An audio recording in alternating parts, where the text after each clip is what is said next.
like that.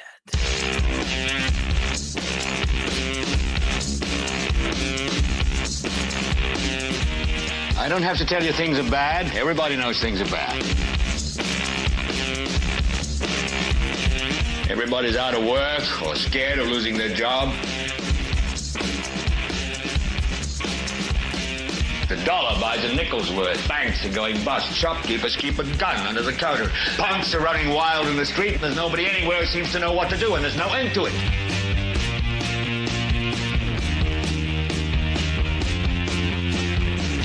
The air is unfit to breathe, and our food is unfit to eat. And we sit watching our TVs while some local newscaster tells us that today we had 15 homicides and 63 violent crimes, as if that's the way it's supposed to be. We know things are bad, worse than bad. It's like everything everywhere is going crazy, so we don't go out anymore.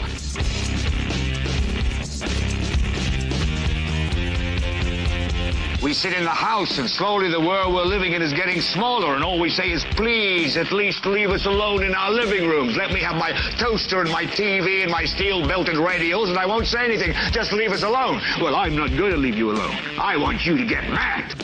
I don't want you to protest. I don't want you to riot. I don't want you to write to your congressman because I wouldn't know what to tell you to write. I don't know what to do about the depression and the inflation and the Russians and the crime in the street. All I know is that first, you've got to get mad.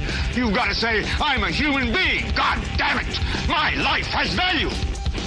So, I want you to get up now.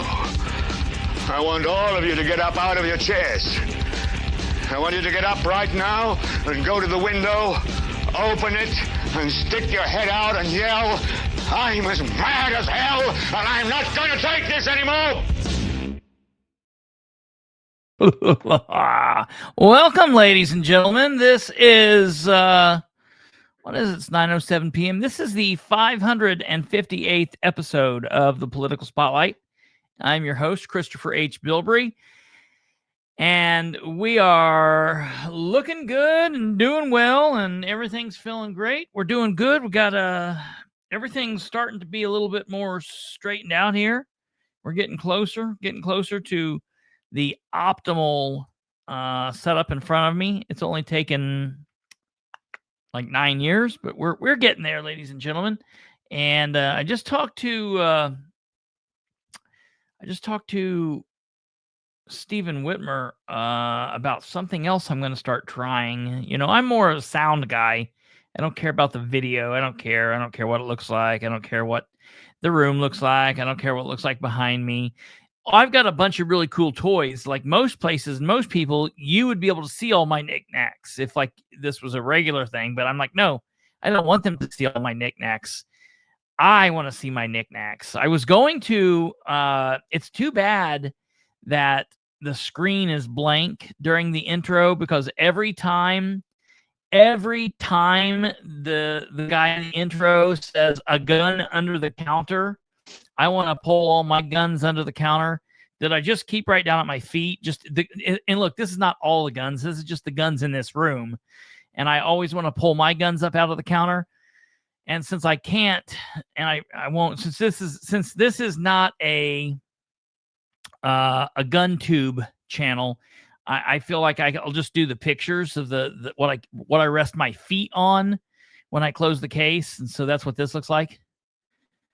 The guns under the counter. So I'm waiting for them to need my gun under the counter. So, all right, ladies and gentlemen, hey, let's get to it. We've got a lot to talk about, and it's going to be an interesting show. It's going to be a laid back evening, but we've got a lot of great commentary to discuss. I've told you for the last little bit that as we get closer into 2026, we're going to be dealing more with the state politics, and I guess we're going to start that even sooner than I originally thought, but it is what it is. Hey, I've seen a couple people ask, ladies and gentlemen, you are right, David Williams. I don't have any of those firearms. I lost them all in a boating accident about 3 years back, and you are exactly correct. No, okay. So, yeah, let's get into it. It is. I do have a purple pistol, but it's the new Sig Sauer Lux. Look that thing up. That's the most smooth firing gun of all time. Absolute. It's a 380, but it feels like a 22 with just no kick whatsoever. No kick. It's insane. And it is purple, but it is what it is. Look it up. It's an interesting gun. No, hey, we got some state stuff to get to, but before we get there, I got to turn the fan on below me because all these damn lights in here keeps this thing so damn it. All this thing keeps it so hot in here. No, hey, a couple people have asked. I cannot drop that. Hold on. That would have been bad. No, so a couple people have asked about the Bilbrey and Clark show, and we are still alive. I promise. She has had some traveling to do. A week and a half ago, she got really sick and could not speak. Like literally lost her voice and could not speak. It was horrible. I told her that we needed to jokingly try and do it. Oh, she sounded like worse than me when I'm sick. It was seriously horrible. It sounded like it absolutely hurt. So, she slept for like 3 days or something like that. And then she had some traveling. She's a sales woman. She deals with like medical supplies and things like that for ambulances and fire departments and the military and police and things like that.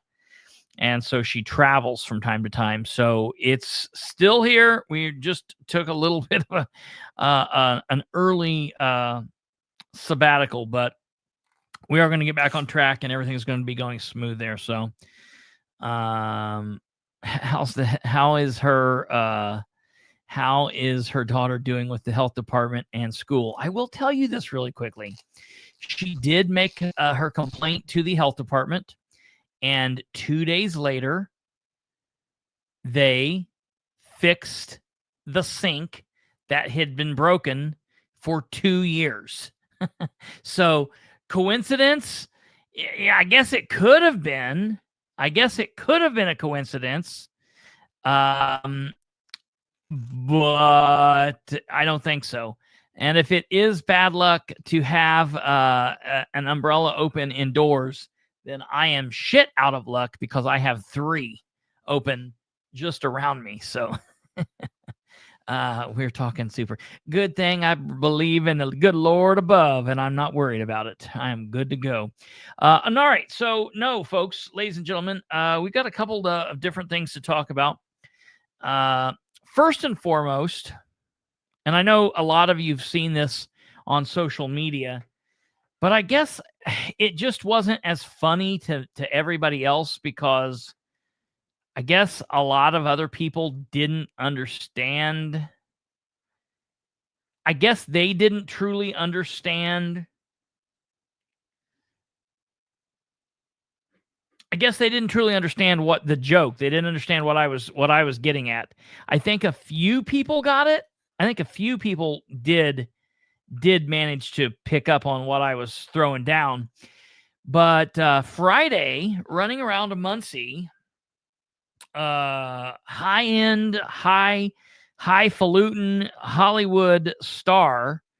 I gotta look at what his actual name is. Hugh Jackman, Wolverine, to all the men in the house. Wolverine, Hugh Jackman, made it to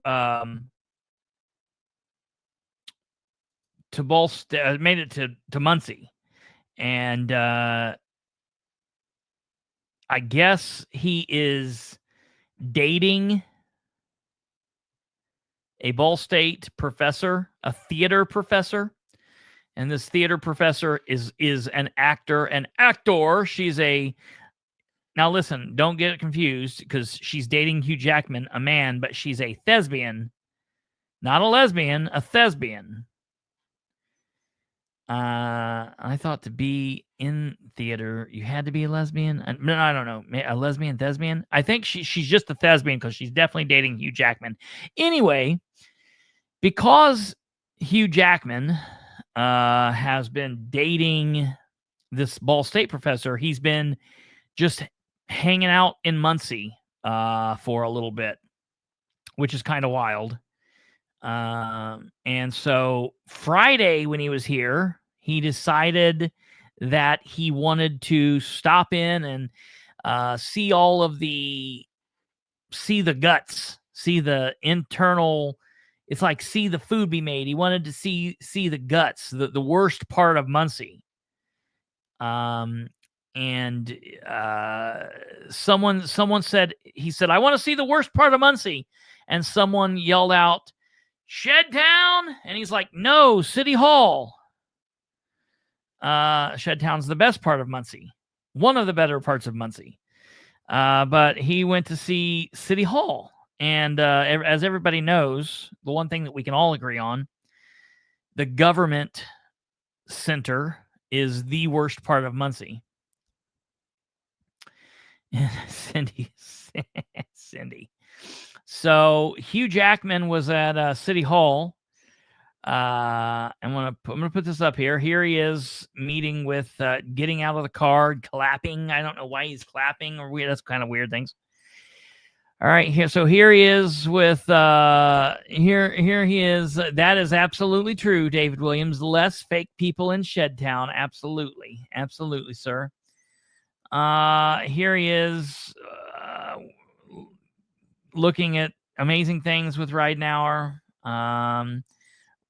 Ridenour's telling him about the last time. He's like, I wanted a shoe this big, but they said I only wear a 4.5. So I don't know. Okay, here he is standing with all of the women of the City Hall.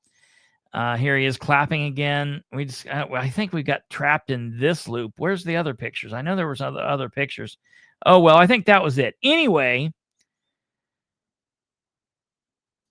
when I noticed him, when I saw him, I was like, confused when they were trying to tell me who he was. I knew him, but it didn't register who he was. Well, then they kept telling me Hugh Jackman. Well, then when I'd forgot that, by the time I got in the car, Hugh Jackman, I thought they said that BoJack Horseman was in town.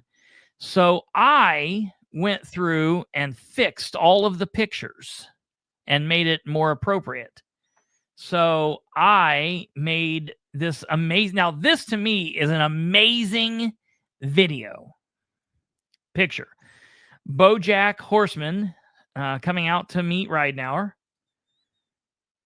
Ridenour telling BoJack Horseman about his shoe story. BoJack in the elevator with these randos. BoJack meeting the chief of police. BoJack looking at Dustin Clark and saying, why are you here? Why are you here? That's what BoJack's thinking right there. And then he's getting back in the car and leaving. It does it all in reverse. So I was really happy this happened. This happened Friday. It is what it is. Whatever. I liked it. Somebody said it would have been funnier if Hugh Jackman voiced BoJack Horseman, which I thought that would have been funny too. It would have been fine, but it was what it was. So we were happy. Hey, if you love this content so far, you're like, no, I don't. Hit that like button, smash that like button, and no, you're still here, bro.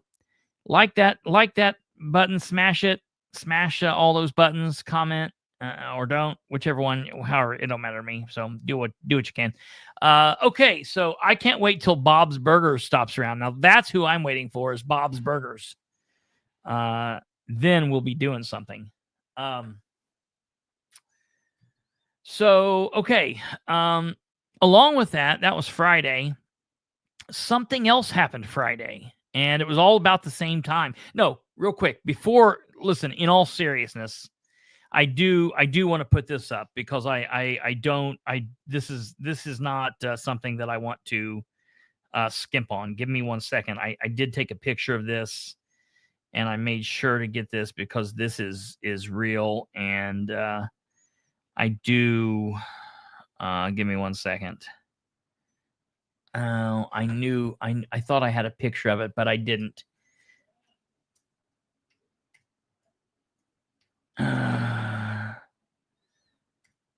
Oops, let me pull it up here. Okay, here we are. I do want to pull this up and give I want to give credence to him for this. Give him a round of applause. Let me get this commercial out here real quick. Don't you hate technology? Don't you hate technology? Okay, yeah, here we are. This is definitely cool, and I'm not going to make any fun of this. This is what it is. So, besides running around and seeing all the political folk in Muncie, Hugh Jackman had heard about the deputy that Delaware County Sheriff's Department lost, and he said, "How far are we from the Sheriff's Department?" They said, "No, we're not far. I mean, it should be just right outside, but they didn't explain that to him."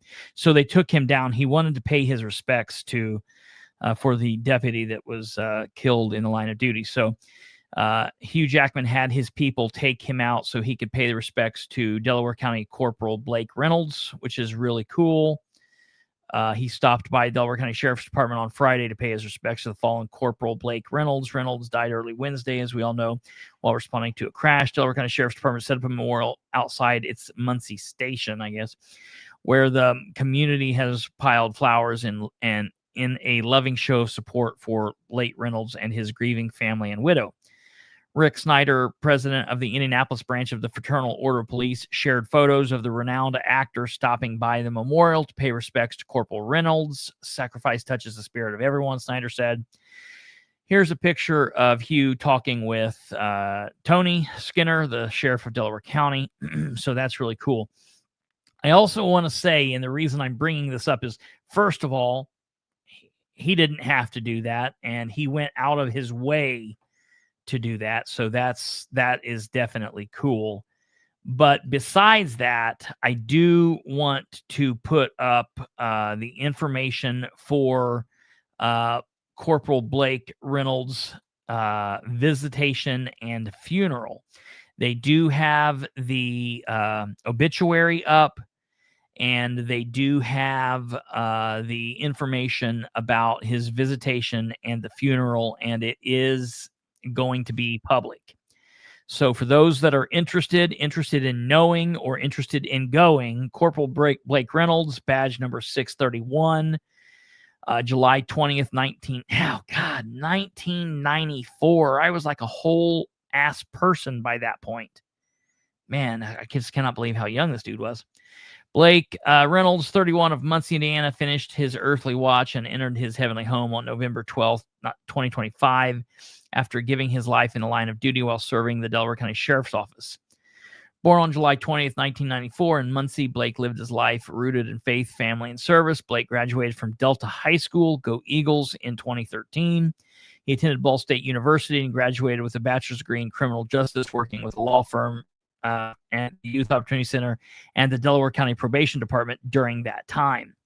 He served proudly with the Delaware County Sheriff's Office for 3 years, most recently as a corporal. From his first day on the job, Blake knew law enforcement wasn't just his profession, it was his calling. He was hardwired to protect and serve, and he did so with courage, compassion, and a heart for people. He loved the night shift, the brotherhood of his team, and every opportunity to make a difference in the community that he called home. Blake's faith in Jesus Christ shaped everything about him. He walked closely with the Lord through Scripture and through the people who surrounded him. He wasn't a religious man. He was a faithful one. He loved deeply, gave freely, and lived with quiet conviction. To those who knew him best, Blake was loyal, ornery, goofy, and steady, the kind of person who could make you laugh when you needed it most and stand firm when life felt heavy. Outside of work, Blake found joy in the simple things, snuggling with his sidekick kitten Nightwing, listening to his favorite headbanging music, watching scary movies, diving into history books, quoting Star Wars, and cheering for Batman if it were real life. He loved spending time with his friends and family, usually with a grin that gave away he was up to something. Blake is survived by his wife, Allison, his parents, Bruce and Melissa, his brother, Dustin Reynolds, his maternal grandparents, Calvin and Sandra Adair, and his paternal grandparents, Bruce and Linda Reynolds, Cora and Barry Bryans, and many aunts, uncles, and cousins. He's also lovingly remembered by his in-laws, Dr. David and Jackie Eldman. I didn't put that together. His sister and brother-in-law, niece, who adored her, Tio Blake, brought him endless joy. Public visitation. Okay, this is very important. This is for the people. Public visitation will be held on Friday, November 21st. That's this Friday, 2025, at Grace Baptist Church in Muncie from 2 p.m. to 7 p.m. Public service honoring Blake's life and sacrifice will take place on Saturday, November 22nd, 2025, at Delta High School, with the procession beginning at 10 a.m. and the ceremony beginning immediately after. He will be laid to rest in Jones Cemetery that afternoon. Flowers and donations may be directed to the Meeks Mortuary and Crematory, Washington Street Chapel in Muncie, or to the Delaware County Sheriff's Office, 3100 South Tillotson Avenue, through Blake's earthly watch. Though Blake's earthly watch has ended, his eternal one has just begun. So there's that. So if you're interested in partaking in the visitation or the procession, the ceremony, that's Friday, this coming Friday, November 21st, 2025, at Grace Baptist Church in Muncie from 2 p.m. to 7 p.m. And then the service, the procession will be at 10 a.m. and the ceremony will begin immediately afterwards at Delta High School up on 28. And if you've never attended a law enforcement or public servant funeral, this is not going to be just a wham, bam, thank you, ma'am. So be prepared to stand in a line. Be prepared to, I don't know what the weather's going to be like on Friday. So, pay attention to all that, dress accordingly. And it's definitely something to watch and to see the undertaking on. It's definitely what happened there. So, okay. From there, we will, I think, is that it? Did we have something else? Kate stepped away, so I don't know. Hey, no problem, Brenda. And I can't wait to see what happens there. So that'll be cool. Okay. So what I was talking about before we got into all of that was, besides the Hugh Jackman stuff on Friday, something else crazy exciting, to me, more exciting, happened. And that was that some major big news dropped Friday, just as the weekend was getting ready to kick off. You mean you want to talk about trying to bury the big story on a Friday afternoon? Just totally crazy that that it happened the way that it did. Very, very strange. Anyways, Friday afternoon, I want to be very careful how I talk about this, because I'm seeing people that's trying to turn this guy into some kind of a hero, and he's not a hero. He's just he just did something that happens to be like okay with what a lot of us are thinking right now. He's still a gigantic turd. Okay, I want to be very clear. Okay, so Friday afternoon, the Indiana, not the United States senators from Indiana, but Indiana state senators, so the ones that work in the districts and go down to the state house, the state senators, State Senator Rodric Bray, he's a state senator, Senate President pro tem, He is a Republican from Martinsville. He serves District 37, Senate District 37. He is the big man. He's basically the leader of the Senate, just under the lieutenant governor. So the lieutenant governor is the head of the Senate, and he breaks ties if and when there is a tie. But in his stead, when he's off trying to be Charlie Kirk and do other things, Rodric Bray's in charge. Now, if you really want to look at what goes on in Indiana, Rodric Bray's actually in charge, and he laughs at Micah Beckwith, but it is what it is.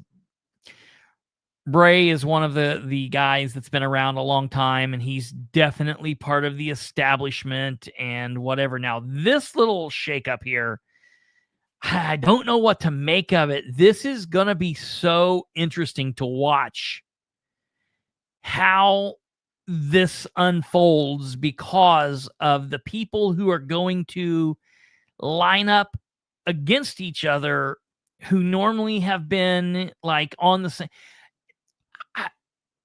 That, or it's all a game and none of them truly care. They're just really playing it behind the scenes, and what it's going to be interesting to see. I don't really know which one of those things are going to be true. If you listen to what they're telling us, and if you're going to try to take that at face value, it seems like teammates who've been teammates forever are getting ready to be mad at each other, and everybody's going to be taking, different stances on this. It's really strange, but we've been talking about redistricting since like July. We've been talking about redistricting. Well, normal people haven't been talking about it. Some crazy people out there have been talking about it, because we do this every 10 years after the census. And we just did this. We just did it. It was pushed off a year because of COVID, because the census was pushed off a year, right? So they did the census, like, I don't even know that they did a full year. I think it was just staggered. So it didn't end when it normally did. It ended into 2021.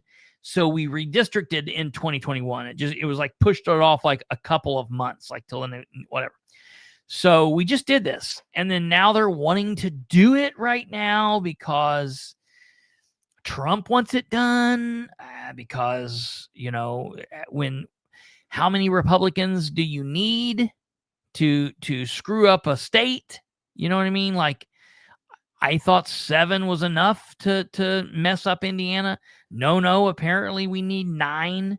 What's 2 more going to do? What's 2 more of the same thing? If you've got 7 apples and 2 bananas, and you add 2 more apples to the mix, like, oh joy, another apple.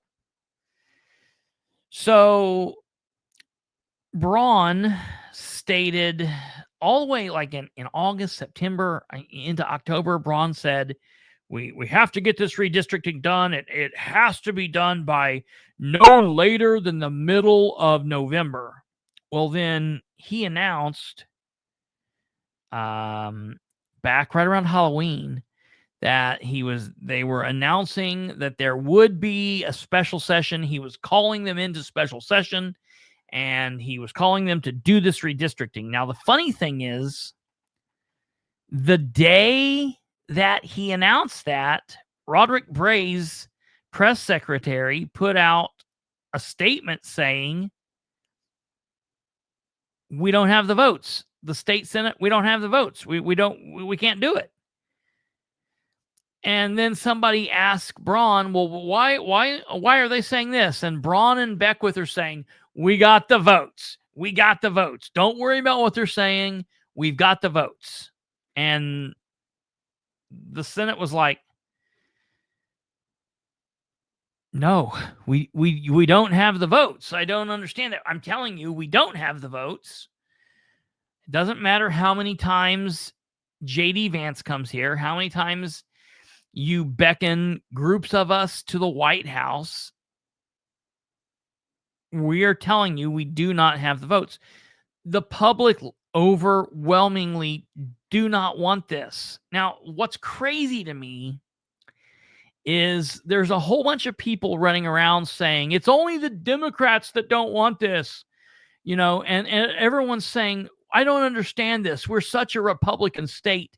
We ought to do what the Republicans want. But then we're actually hearing, forget the Democrats for a minute. I understand the Democrats don't want this. Okay, listen, my grandfather, he's a Democrat. He's not in favor of this. Put him off to the side for a minute. It doesn't matter what he or the other Democrats want. Put the Democrats off to the side.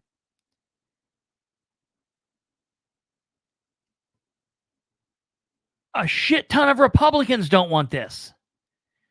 A large portion of Republicans, more Republicans than there are Democrats, don't want this. So it's not all of these magic leftist leaning crazy liberal Democrats that Micah always talks about that's defeating this action. And all of a sudden Rodric Bray is a rhino. All of a sudden Rodric Bray is one of them. That is so laughable. No, for one time, you know what this is? Do you remember? I say this all the time. Back in 2019, I witnessed 1,200 people show up to a Muncie City Council meeting. The stadium, the seating in there, I think, holds 250 people. So that means like 250 people were there, and then another 1,000 people were hanging out outside because they couldn't fit in, and they hung all the way outside, all the way down the hallway, all the way out the door, and all the way back into the Star Bank parking lot. And the city of Muncie government, even though the deal was already done, they stopped on a dime and said, okay, whatever you want, because they got freaked out because 1,200 people showed up. Well, what's happened with this redistricting is the same thing as that. It's just on the state level. Yeah, there are some Democrats in the state that don't want this, but there are a whole hell of a lot more Republicans that don't want it. And for one time in his miserable life as a state senator, he and others are listening to what the constituents want, because they're saying, hey, there are so many of them, they're going to cause this an issue in the upcoming. They are all up for, a lot of them are up for election next year. Kate says they don't care. They're hoping that shooting down redistricting like citizens want will make citizens forget Senate Bill 1. And here's the thing. I don't think, because everybody's pissed off about that. Everybody's pissed off about Senate Bill 1. I think they thought, man, if we come in with redistricting, that is the final nail in the coffin. We're like in the coffin.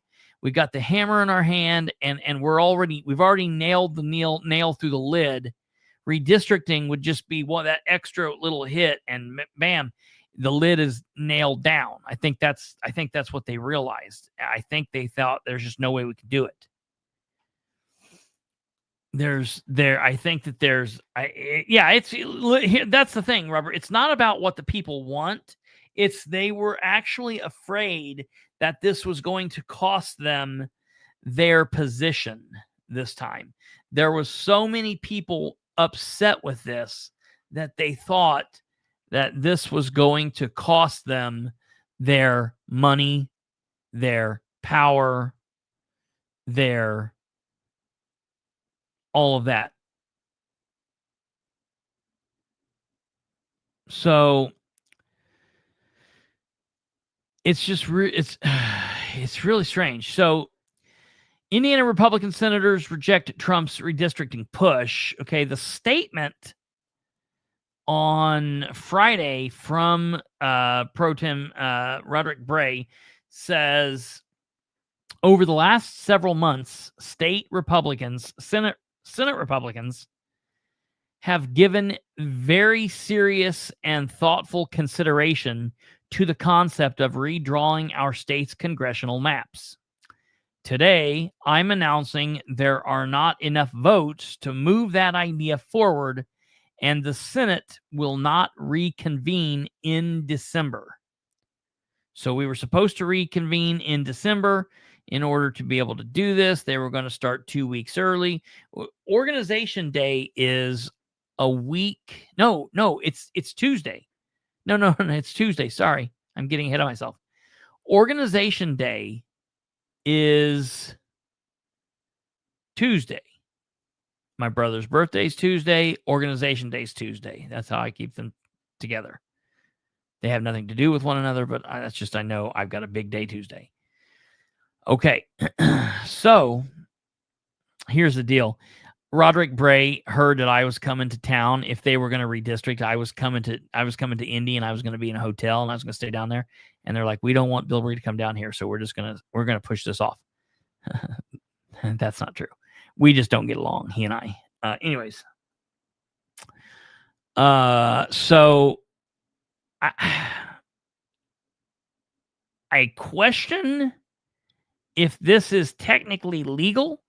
I don't know exactly that he just has the authority to say, okay, we're not doing it. Like, I think they could force it if they wanted, but the reason that's not going to happen is because there isn't enough people, senators, that want this. There are more people on the state house side of things that are open to the suggestion of it, but still there are quite a few people over there that are saying, nah, we don't want this. We don't want this. So that's going to be interesting. So Rodric Bray said this on Friday, and then he was like, okay, well, I'm off. Okay. So Indiana Senate Republicans announced Friday that they were rejecting President Donald Trump's push for congressional redistricting, a move immediately blasted by Governor Mike Braun. Okay. Braun then immediately releases a statement saying, I called for our legislators to convene and ensure Hoosier voices in Washington, D.C. are not diluted by the Democrats' gerrymandering. I didn't want the Democrats to gerrymander, so I wanted us to gerrymander, is what he's saying there. Our state senators need to do the right thing and show up to vote for fair maps. Hoosiers deserve to know where their elected officials stand on important issues. No, I think it's the other way around. I think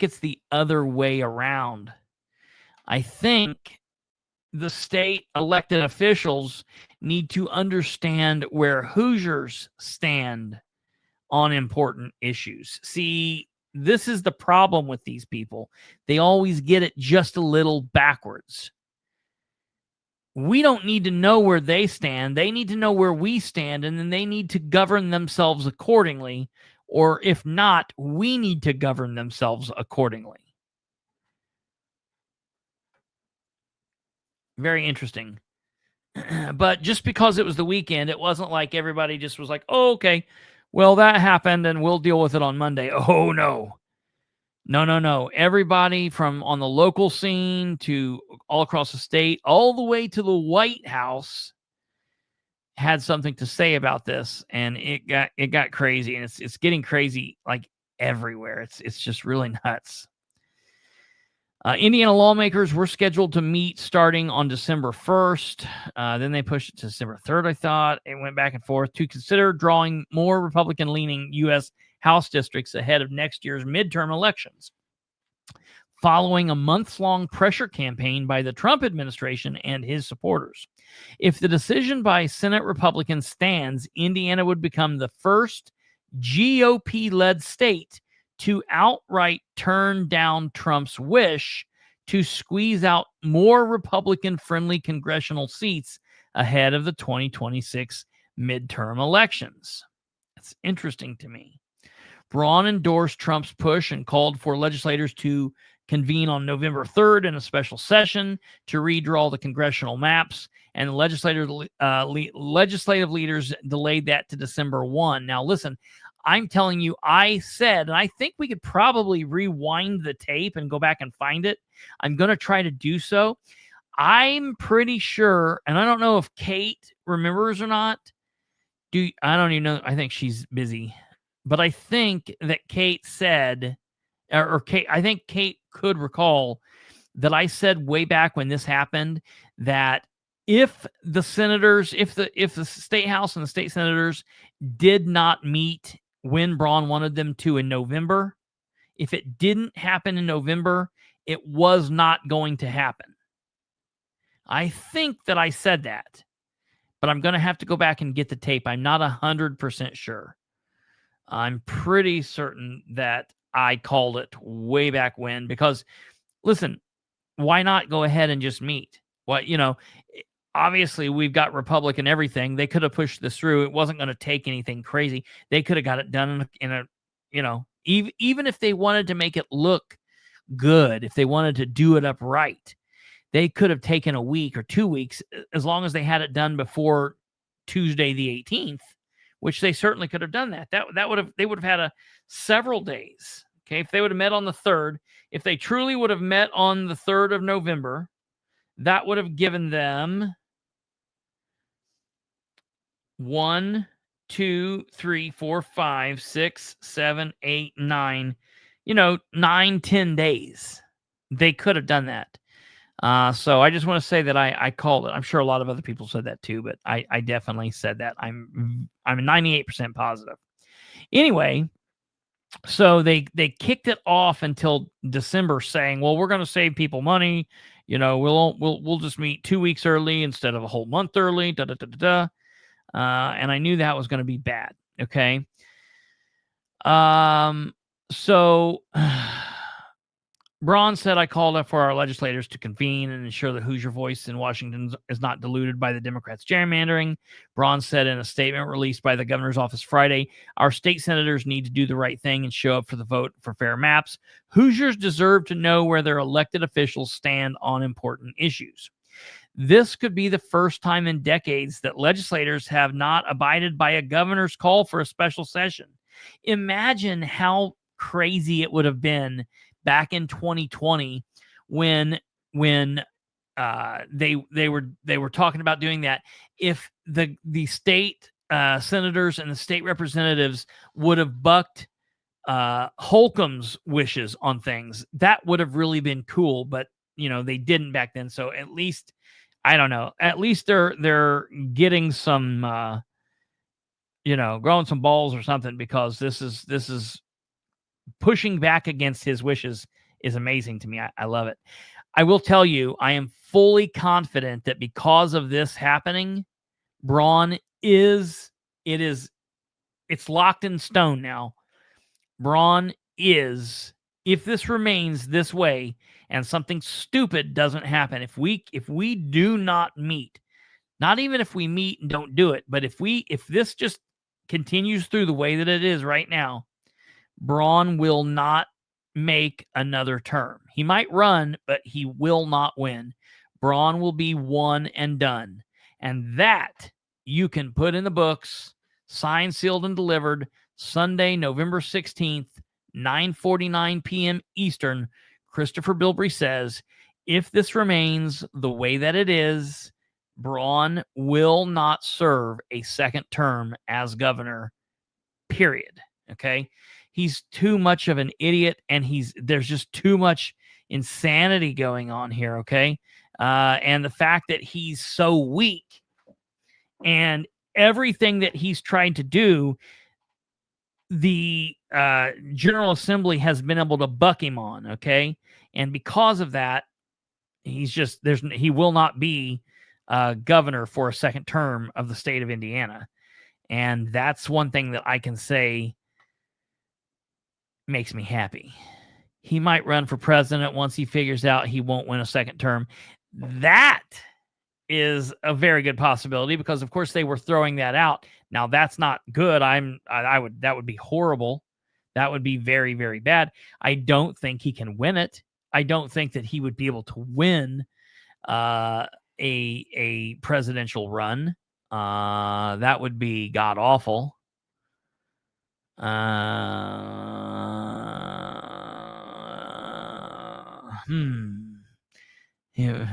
He would again position advances. That's very good possibility too. I don't know. It depends on what goes on with this deal with redistricting. If he can't get it done for him, they might just be like, "Ah, to hell with you, dude. You're out of here." I don't. Braun will lose to JD. I love it. I love it. God, that's amazing. This could be okay. In response to a request for comment from Republican House Speaker Todd Houston, his spokeswoman replied, "As we said previously, the House does have the votes to support redistricting." That's all we got to say. Ron, witty, I love it. That's hilarious. Good. That's good, witty. The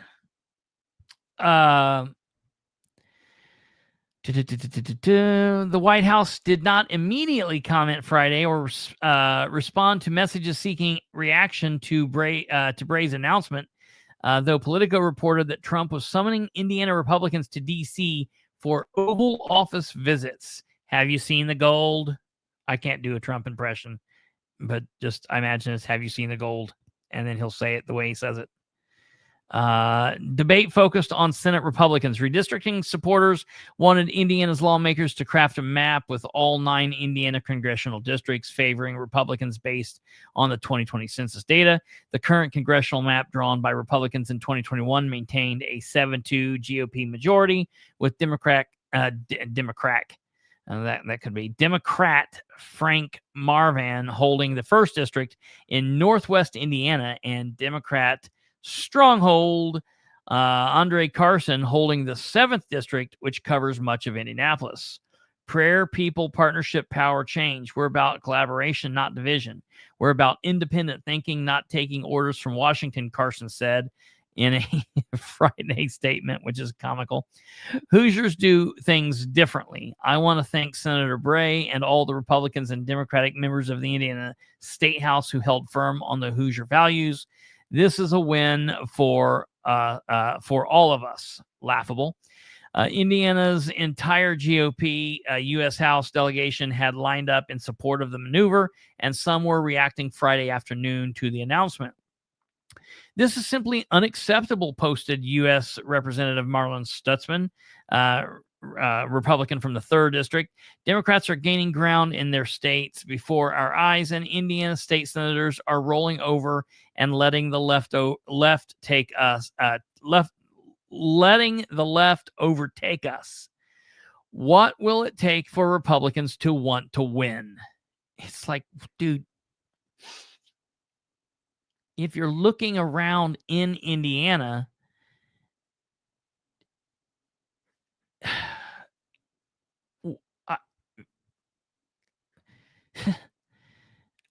that's just, I mean, I get it. They want, like, I'm not a fan of Andre Carson. I'm fine. I'd be fine if we could actually, if it was possible to rid him. But if we get rid of him and we put in another do nothing, what does that matter? What, how white can you paint the White House? You know what I mean? How I just, to me, it's nonsensical. Independent thinking, just like supermajority in nominating Bill. Yeah. Hey, I've taken my run, my run. I feel like the 2 runs, 2 different counties. I've ran for different things. Ran for Delaware County Clerk in 2001, I think.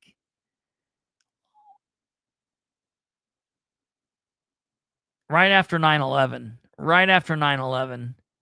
Maybe 2002.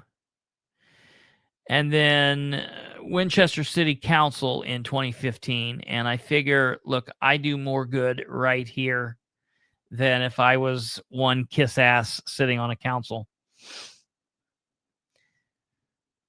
I would be, listen, if I was actually elected to like a council or to like, I've been asking various city councils, county commissioners, various elected bodies to use their investigative power authority and to use their powers to be able to remove members of their council who absolutely needed removed, like the one guy that was a felon and was flipping people off from the bench, the one lady who lived in Kansas and was an elected official in Winchester and was getting paid to represent the people of District 4 in Winchester, but she lived in Kansas and she lived in North Dakota and she lived in every state but Indiana.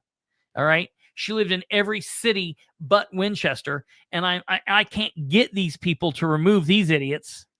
But I would get elected and I would push back just too many times, and they would use all of their power to be able to remove me. That is what would happen. I guarantee it. I guarantee you. Yeah, I don't know who Sarah. I don't know you, Sarah J2M2H, but if you're saying, what the heck, that's crazy, that is real, true life stories. That is absolutely true. Lisa Friend was an elected city councilor in Winchester, and during her term, she moved to Kansas and was gone. How long was she gone? A year? Almost a full year? She actually won election. She actually won an election while she lived in Kansas. She was reelected back to that seat. And the idiots actually reelected her, and I could not get the council to do a damn thing to remove her. Ridiculous. And I had the best line. Her name was Lisa Friend. And I just wanted, all I wanted the people of Winchester to do was unfriend the city council. That's amazing. Like, I don't know how you can lose with a slogan like that. You know what I mean? Unfriend the city council. Dude, that's a masterpiece. It doesn't even matter who's running.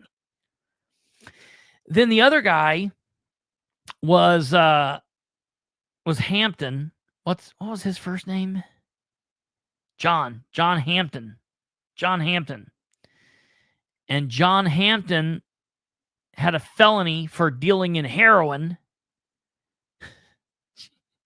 Can't make this shit up.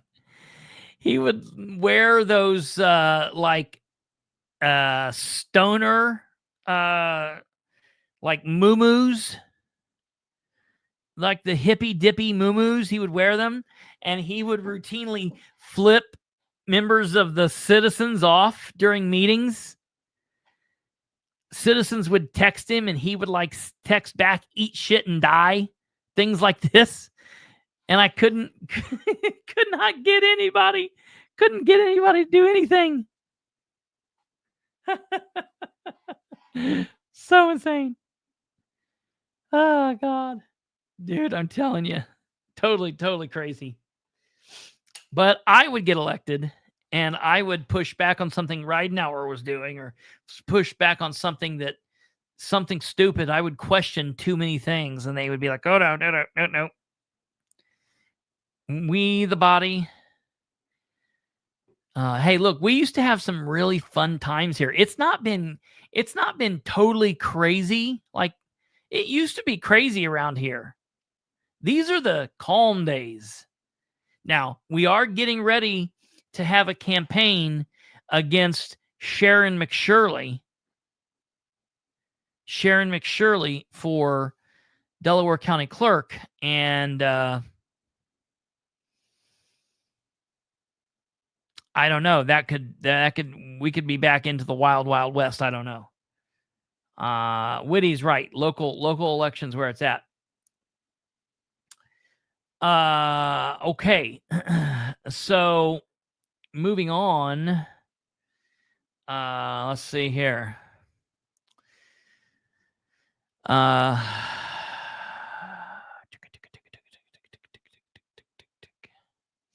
Undecided state senators had become the target of advertising campaigns, including digital, cell phone, television, and mail ads from pro-redistricting groups.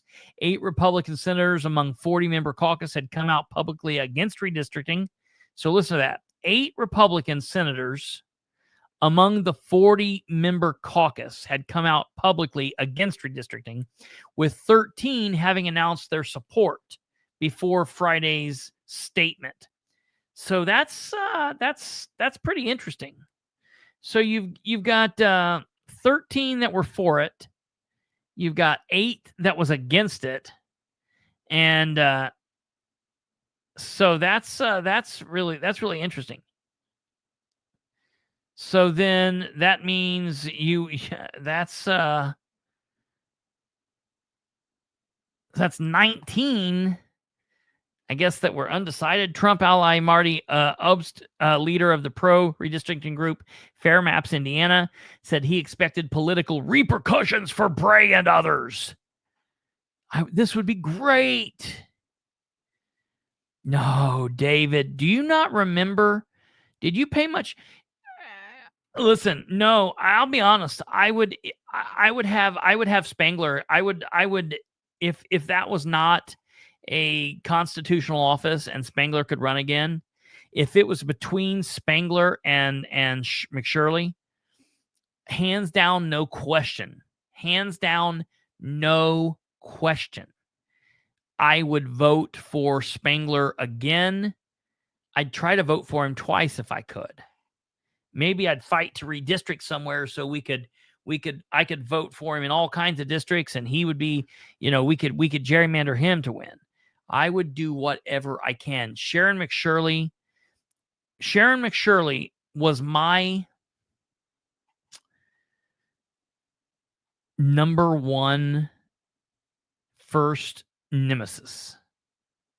You always remember your first, and she holds that title. Yeah. Screw this. I expect repercussions.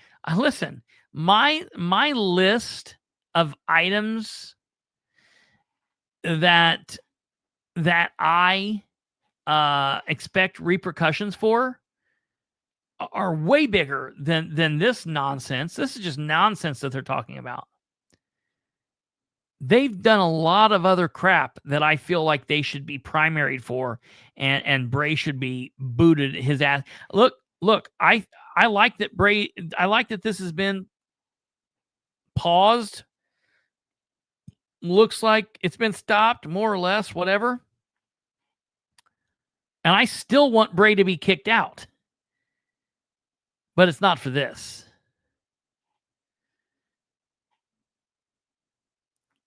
Rick was unconscious. Now, I wouldn't say he was unconscious because he was pretty verbal and had a lot to say to me. But he... let's see here. It's a shame Senator Bray blocked the special session.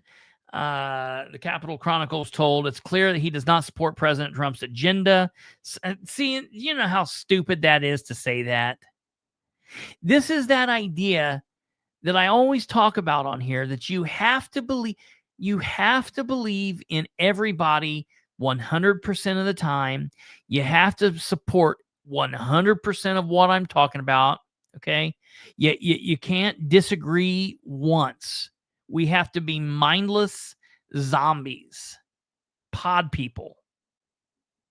You can't have different. I'm not 100% sure. I don't know if Whitty's still here. I think Whitty wants redistricting. I might be wrong, and I'm not trying to say that.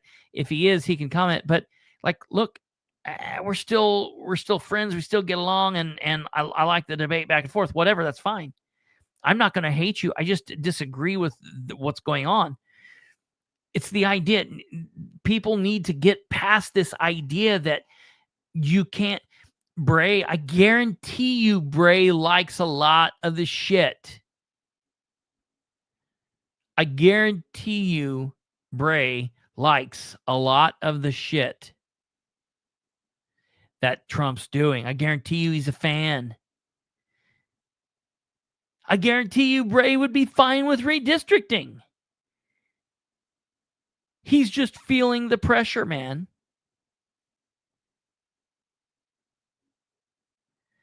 It's nuts. It's nuts. Oh, I guess he doesn't support Trump. Like elections, decisions have consequences. I anticipate those consequences to be severe. Of the 25 state senator seats up for election in 2026, 22 are now held by Republicans, who now command a 40-10 Senate majority. Now, what we need to do is we need to find out, of these 25 that are up, how many of those are of the, what's the numbers? How many of those 8? How many of those 25 make up those 8 that are against redistricting? And how many? I need to look through that. I should have done that before this. I will look through this and get those numbers. So of these 25, where do those 25 fall? Maybe it tells us here in a minute. I'm just reading down through here. So okay, 22 are now held by Republicans, who now command the 40-10 Senate majority. Bray has been the top Senate Republican, as selected by his GOP colleagues since late 2018. He was reelected last year by voters to a state Senate term that runs until November of 2028. I don't think this is necessarily as damaging as it might feel for Bray, said Laura Wilson, a political science professor at University of Indianapolis. A lot of the polls indicate a 2-to-1 majority of Hoosiers opposing this. True. But you know how polls are. They mean nothing. Wilson said, though she acknowledged vocal Hoosiers in support, too. He may have been making a decision for what he sees as the greater good of the institution and his colleagues, even though it might be a short-term setback, challenge, and risk for his own immediate future, Wilson told the Capitol Chronicle. Bray is accountable to more than constituents, though. There typically aren't changes to the caucus leadership team between general elections, but the pro-Tim's break with governor and Trump administration could present an opportunity for his members. If there are ambitious state senators who are looking to maneuver around the leader, maybe this is a time they want to do it, Wilson said. She also noted tensions among the different branches of government is not unprecedented, citing the legislator's rocky relationship with former Governor Eric Holcomb, even though they did everything he wanted.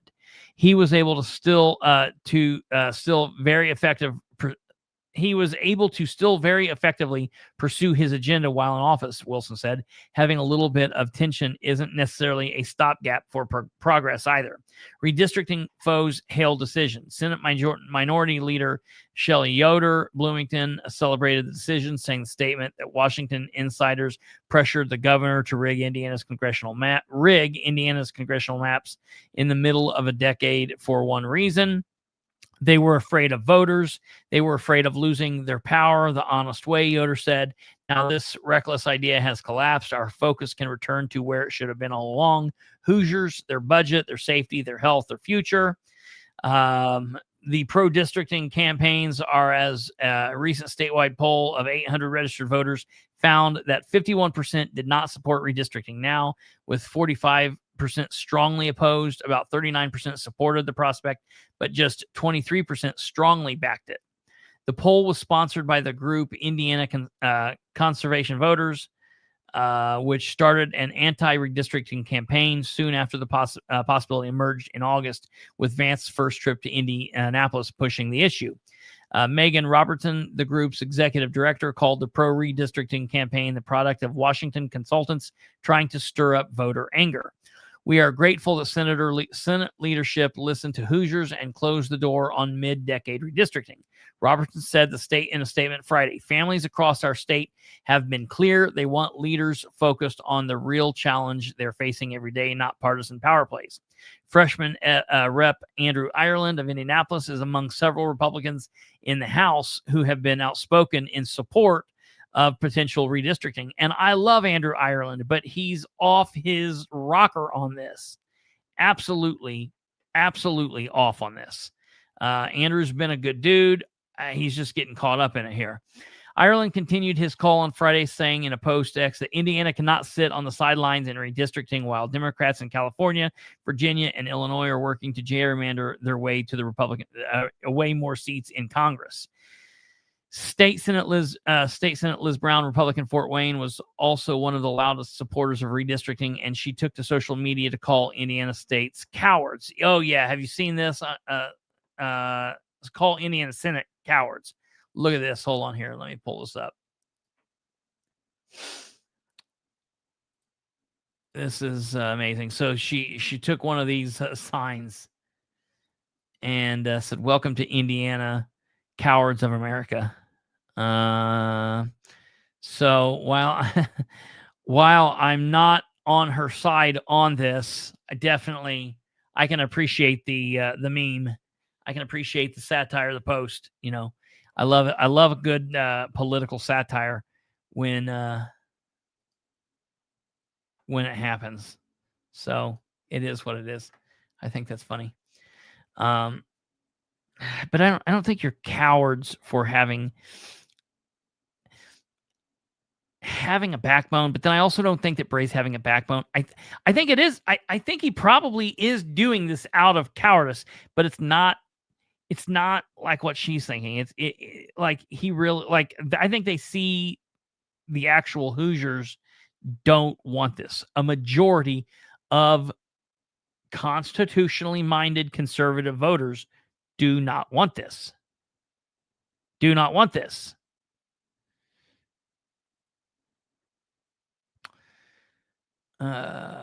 Okay. Let's see here. Let's see. This is bad news for our conservative values. If Democrats take control of Congress, we will see impeachment hearings, woke ideology, and higher taxes thrust upon us in Indiana and the rest of the country. Indiana will be blamed, and how cowardly that we couldn't even take a vote. This is the time to stand up to Democrats who wish ill upon us, not cower to their demands, Brown said. I will be face-to-face with my colleagues on Tuesday for Organization Day. I believe we can and we must consider all options for getting redistricting back on the table. Now's a good time for folks to get off the sidelines. Trump started the national redistricting fight by pushing Texas Republicans to redraw its congressional map this summer, followed by Republicans' redistricting moves in Missouri, Ohio, North Carolina, and attempt by Kansas Republicans for a special session on redistricting has stalled. Democrats responded with their own redistricting in California and possible moves in Illinois and Virginia. And it's this pendulum thing, back and forth and back and forth and back and forth. And the memes that are showing you right now, a bunch of people are doing them where the little guy's taking off his Make America Great Again hat, and he's throwing it in the trash, and he's putting on another hat that says America First. Then I've seen one where he's taking that hat off, and he's got another hat, and it just says, like, Only America. Like, maybe take that hat off for Hoosiers and put just, like, Indiana only. Like, quit worrying about all these other states. Let's just worry about Indiana for a minute. Like, I get we have to worry about what's going on the national level, and we have to worry about that, but let's not be so caught up with what happens. Let's let Illinois and Virginia worry about what they're doing, and let's focus on our state.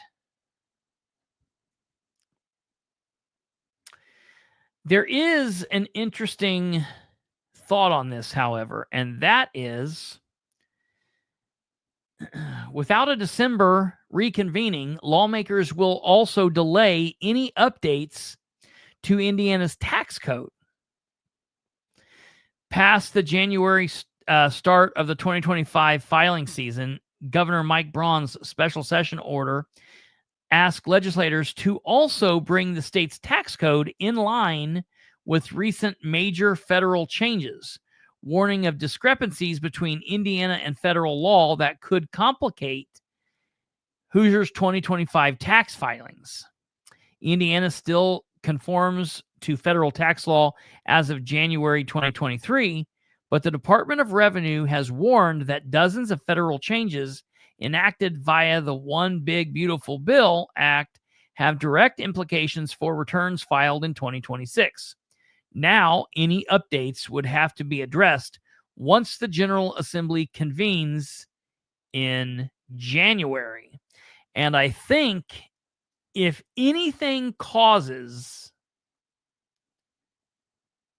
this deal to be pushed through, if anything causes that to happen, it's going to be this deal with this tax code crap. And I think, like, we need to get this worked out. We need to figure out a way that we can do what we need to do and not get trapped into this. I don't know. I guess the other thing they could do is push it through, and then the senators will need to kill it. They'll need to vote it down. I guess that we could do that. Let's go. Let's do it. Let's get into it. And then let's just kill the redistricting the good old-fashioned way. Vote it down. Now, we'll need more than 8 voters, and this is the problem. This is where the public needs to let the state senators and the state representatives know where we stand and where they will stand if they go against what we say. Make them vote so we can see who is an ass kisser or who is not. I mean, look, I'm not against the special session. I'm not against the meeting. I'm against the redistricting. Yeah, I get what you're saying, Stumblefoot, but what's happening here is if they don't reconvene, tax time is going to be a nightmare for a lot of people.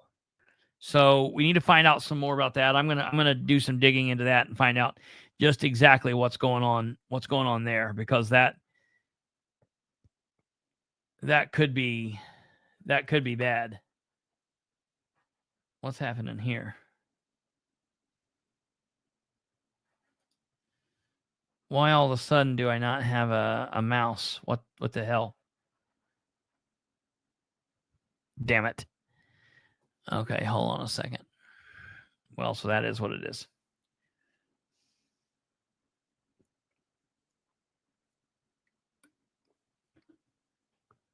So, that's where we are on the redistricting. Of course, give me a second here. I'm trying to get my cord out to charge my mouse. Come here. Okay, what's happening here? That better not be dead like that.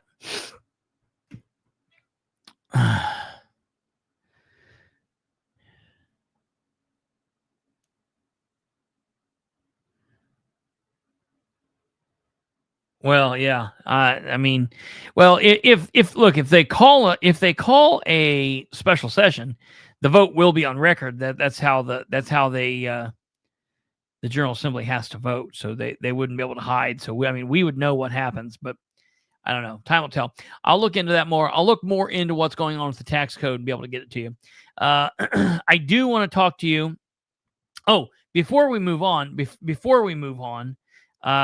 because that article said that they were not able to get word from the White House, but that they must have published that before Trump went to Truth Social, because Trump did go to Truth Social, and Trump said the following.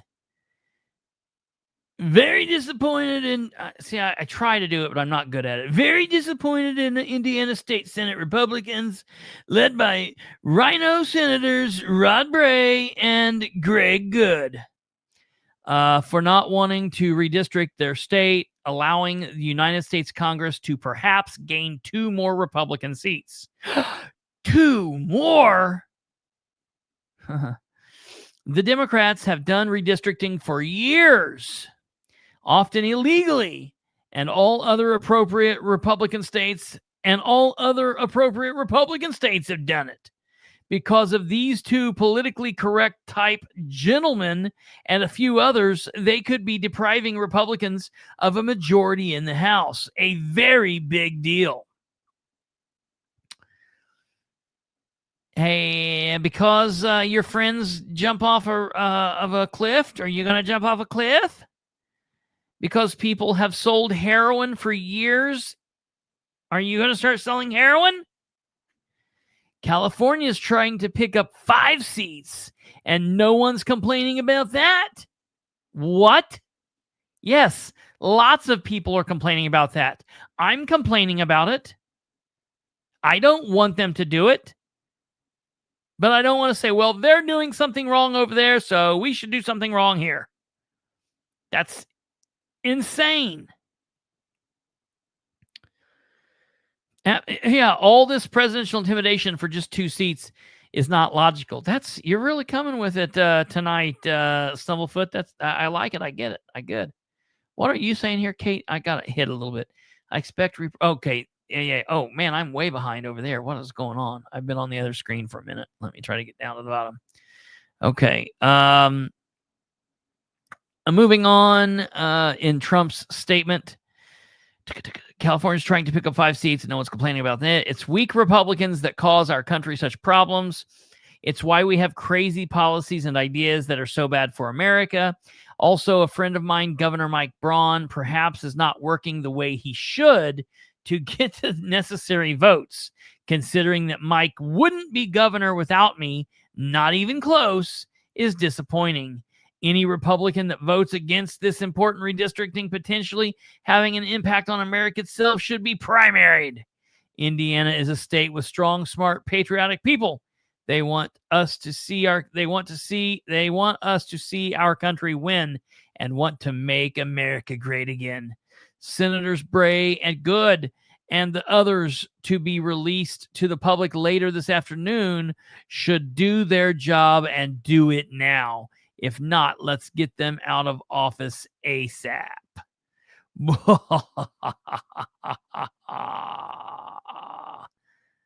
Dude. What in the hell? What in the hell? This is gonna be so crazy. This is gonna get so crazy. This evening, Sunday evening, around 5 p.m., listen to this. An email was sent to the Terre Haute Police Department advising harm had been done to persons inside a home located in the southeastern Vigo County.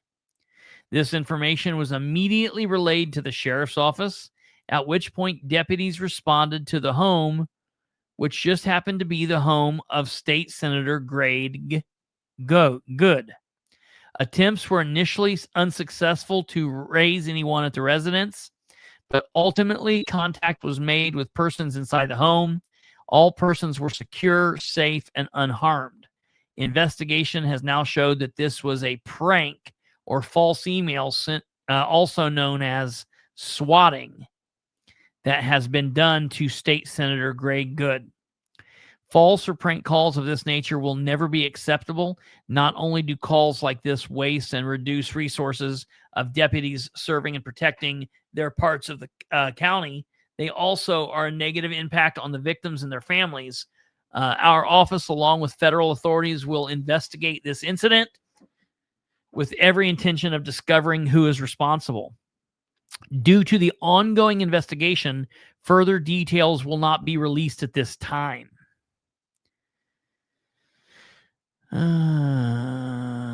Marvin received 53% in 2024. Run a good candidate, well-funded, and Republicans pick up one. Right? Absolutely.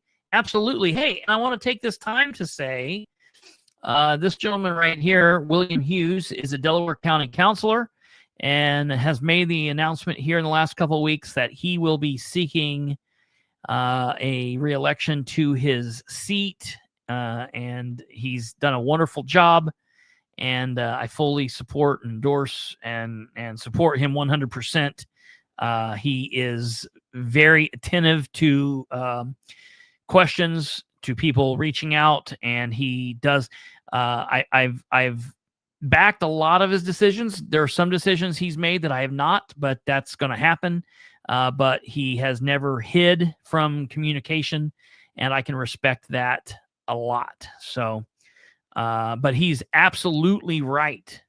All you have to do in any race is run a good, solid candidate with an actual campaign, with an actual team, with money, some money behind you. Run a decent candidate and beat the Democrats the right, true, and fair and honest way.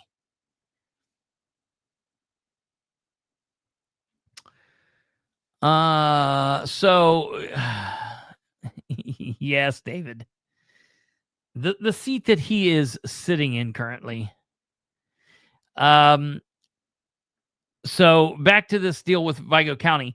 I'm almost certain that this situation that's happening to State Senator Good is connected to this redistricting nonsense.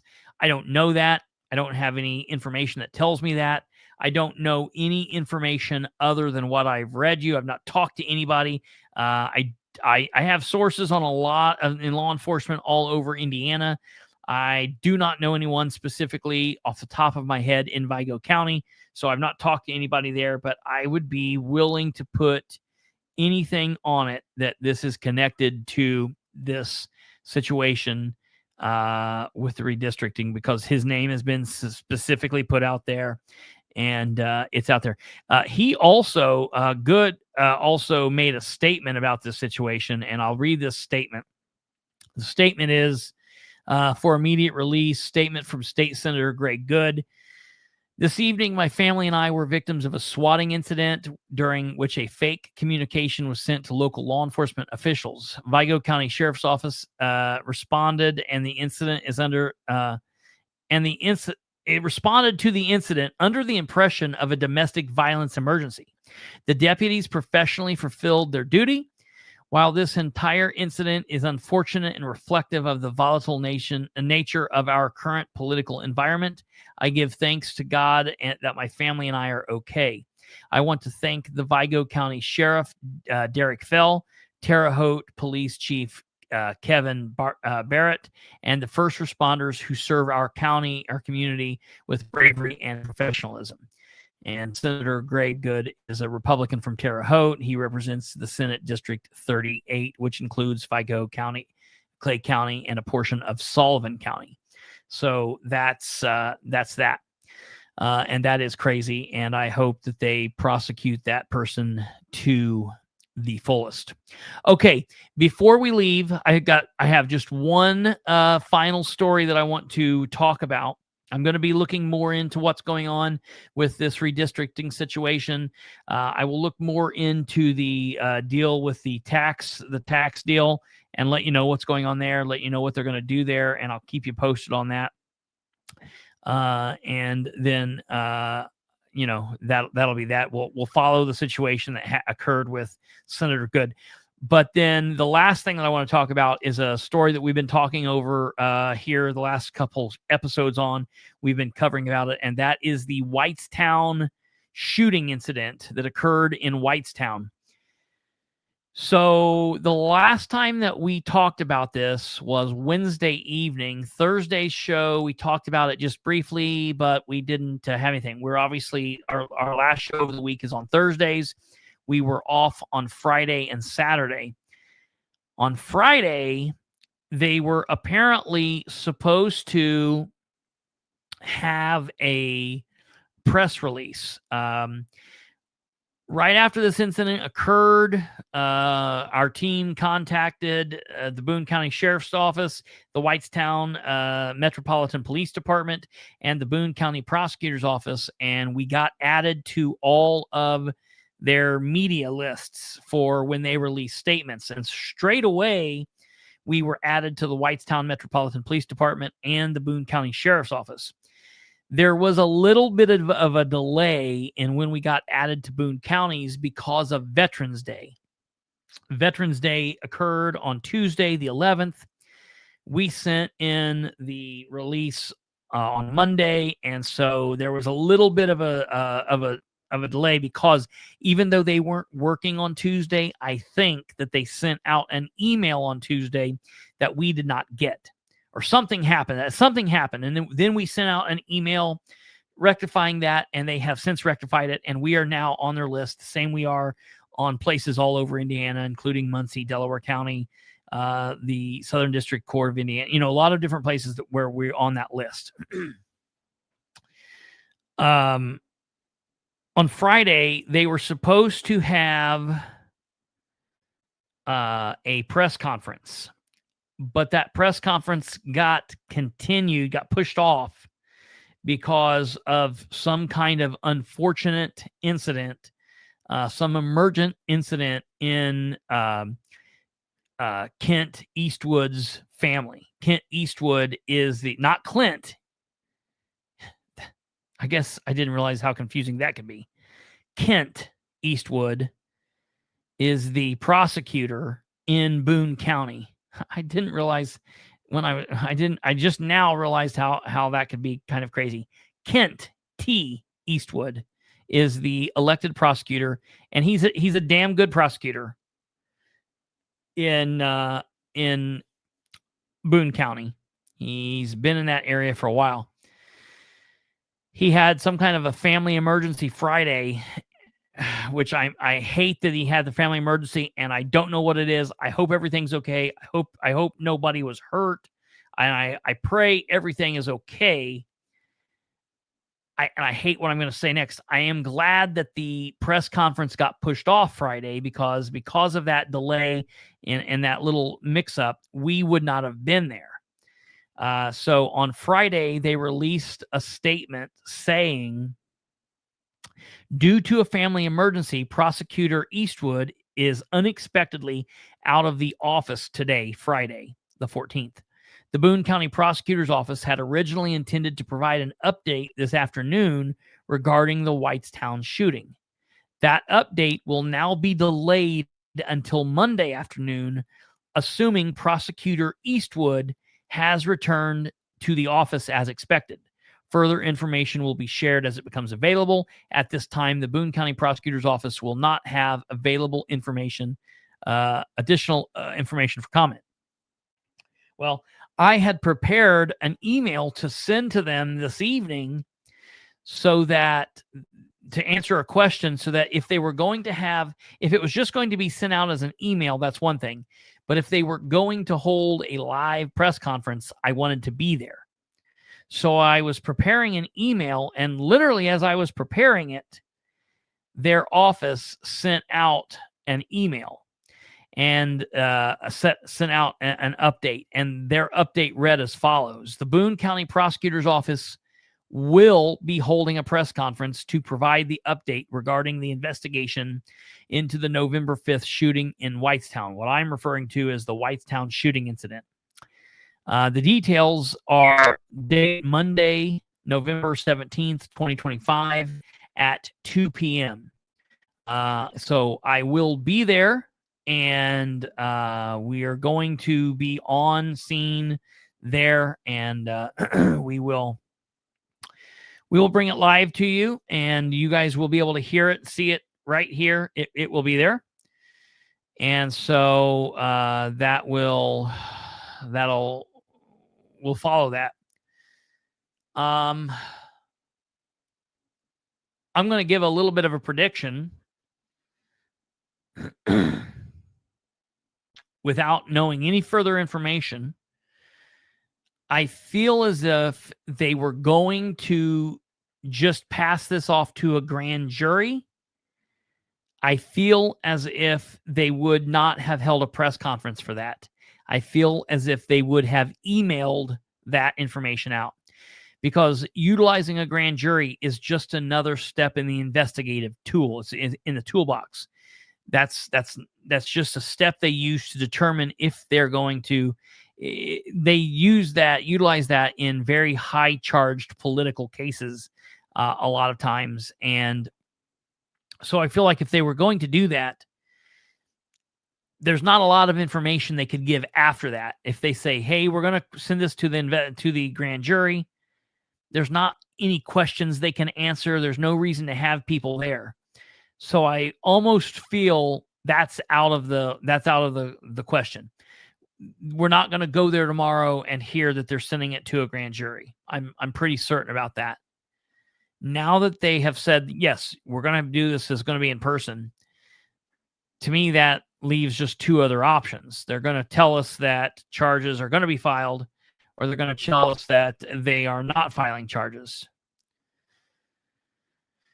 I fully believe that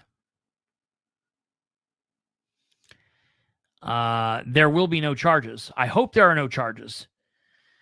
I feel like this was a tragic, horrible, sad, tragic accident.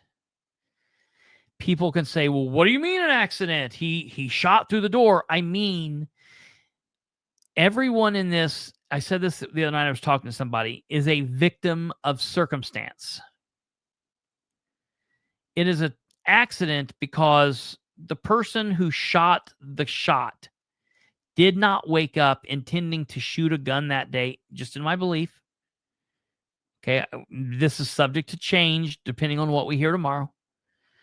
And depending on what we hear, that is subject to change. I just think that it's a horrible deal.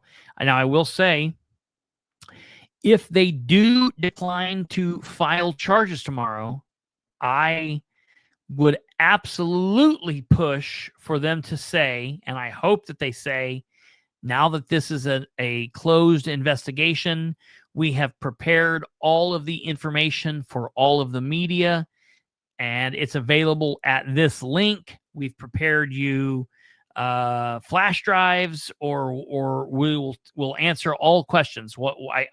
If they decide to not file charges, I fully expect them to answer questions.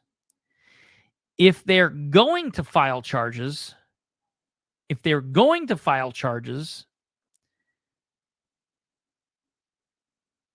they almost can say nothing after that. So I'm going to put that in the same category as the grand jury. If they're going to pull a grand jury and take this in front of a grand jury, there's no follow-up they can do. There's no reason for a press conference. They send that out in a statement. If they're going to file charges, he can't do a lot of communication afterwards, and almost nothing would be available for a record request until after the trial. So again, there's not a reason to have a press conference. So in my opinion, I fully believe that we're going to hear that there are no charges being filed. Since this didn't involve a juvenile, in my opinion, we've not heard that a juvenile's been involved. They've not made any statement that. If there's nothing filed, there'll be nothing for them to seal.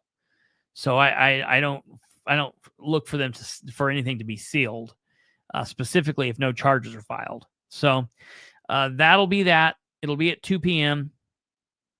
And we will be there, and we'll bring that information to you just as soon as it's released. We'll keep you posted and let you know.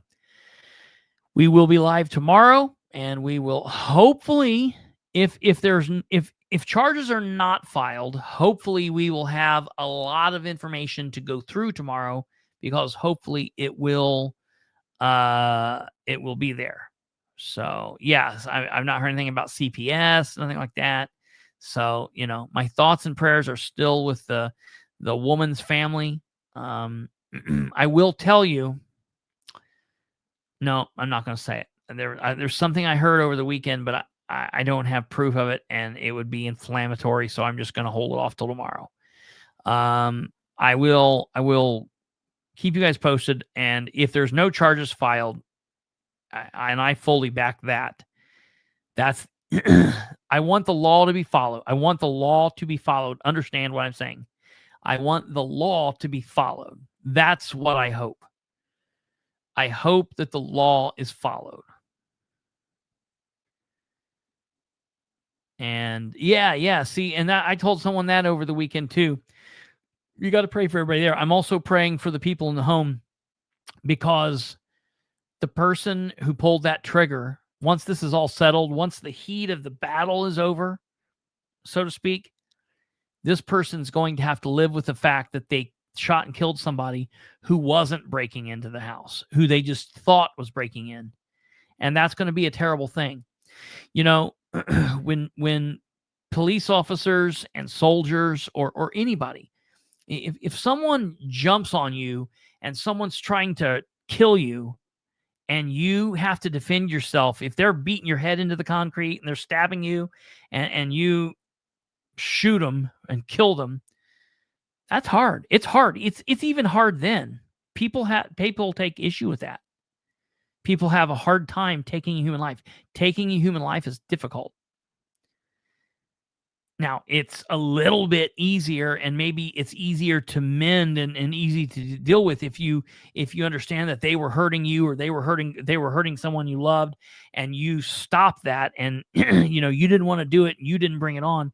It was something they did. It's easier to deal with, but it's still hard.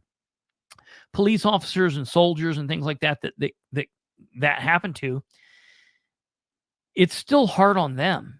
Oftentimes, you'll find people that they become alcoholics or drug addicts. They oftentimes will become depressed, deal with things.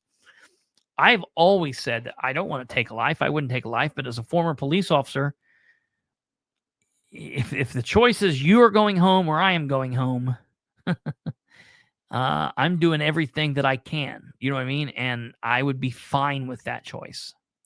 And I still carry that. Maybe I'm hard. Maybe it's weird, whatever. I'm fine in knowing that I'm not going to hurt someone unless something stupid happens, and I just absolutely have to. That being said, I don't think that this homeowner's probably in that situation. So that homeowner's life was changed that day, and it will be. And so, yes, Stumblefoot is 100% right. Everybody needs prayer that was there that day, including the police officers, including the paramedics, maybe the neighbors. It's a terrible situation no matter what happens. It's not, if they rule that this person isn't charged, I'm not going to celebrate. It's not a celebratory thing. This is a sad situation all the way. So my prayer is that I hope that the law is followed, and I fully believe that the prosecutor will do that. So that's that. All right, folks, that's going to do it for us this Sunday evening. I hope you guys have a wonderful rest of your evening. God bless each and every one of you, the men and women out there working hard, defending our freedom, the police officers, firemen, paramedics, the construction workers, those of you in office jobs. I wish nothing but the best for each and every one of us, Republicans, Democrats alike, and all the people in between. So you guys take care. Have a great night. Have a wonderful start to the work week tomorrow. God willing, we will be back here tomorrow for episode 559.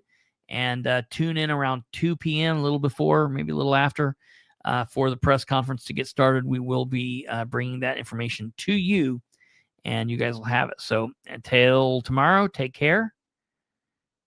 God bless, and good night. Goodbye.